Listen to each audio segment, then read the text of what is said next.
100 ஆடுகள் திருட்டும் பங்கு பிரிப்பதில் பிரச்சனையும்.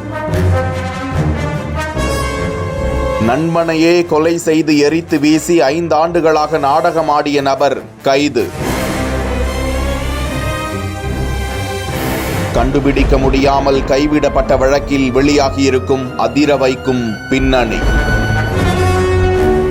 அது 2019 7வது மாதம் 13ஆம் தேதி தஞ்சை மாவட்டம் பட்டுக்கோட்டை அருகே பேராவூரணி சாலையில் பாதி எரிந்த நிலையில் ஆண் சடலம் கைப்பற்றப்படுகிறது. அவர் எதற்காக கொலை செய்யப்பட்டார் என வழக்கு பதிந்து போலீசார் விசாரித்து வந்தனர். அதற்கு முன்னதாக சில வாரங்களுக்கு முன்பு மடத்திக்காடு கிராமத்தைச் சேர்ந்த மதியழகன் என்கிற அதே பகுதியை சேர்ந்தவர் பட்டியில் அடைத்து வைத்திருந்த 100 ஆடுகள் காணாமல் போய்விட்டதாக காவல் நிலையத்தில் புகார் கொடுத்திருந்தார். மேலும் அதே ஊரை சேர்ந்த ராஜா என்பவரிடம் 100 ஆடுகள் இருந்த நிலையில் அவரிடம் சென்று விசாரித்த போது சிலர் ஆடுகளை திருடி செல்லும் போது தங்களை பார்த்துவிட்டு தப்பி ஓடிவிட்டதாகவும் அதனால் அந்த ஆடுகளை அடைத்து வைத்திருந்ததாக கூறி மதியழகனிடம் ராஜா ஆடுகளை ஒப்படைத்தாராம். இந்த வழக்கில் துப்பு கிடைக்காததால் ஆட்டு திருட்டை உறுதி செய்ய முடியாமல் காவல்துறையினர் அந்த விசாரணையை கிடப்பில் போட்டதாக கூறப்படுகிறது. இந்த நிலையில் தஞ்சை மாவட்டம் காவல் கண்காணிப்பாளர் ஆஷிஷ் ராவத் இந்த வழக்கை விசாரிக்க தனிப்படை அமைத்து உத்தரவிட்டார். அந்த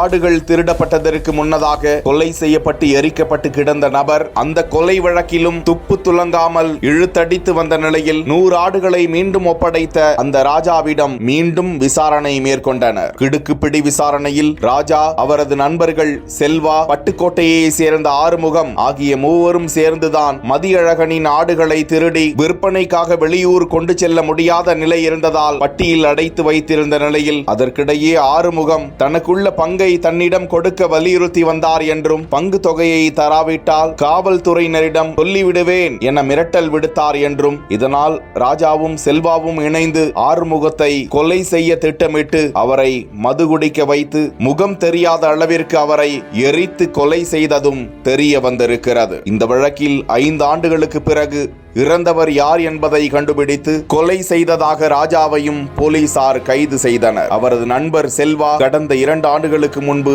இறந்து விட்டார் என்ற நிலையில் அது குறித்தும் காவல்துறையினர் விசாரித்து வருகிறார்களாம்.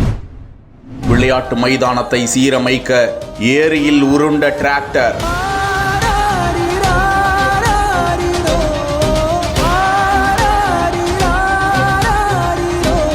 அடியில் நசுங்கிய இளைஞர், அலறிய சிறுவர்கள்.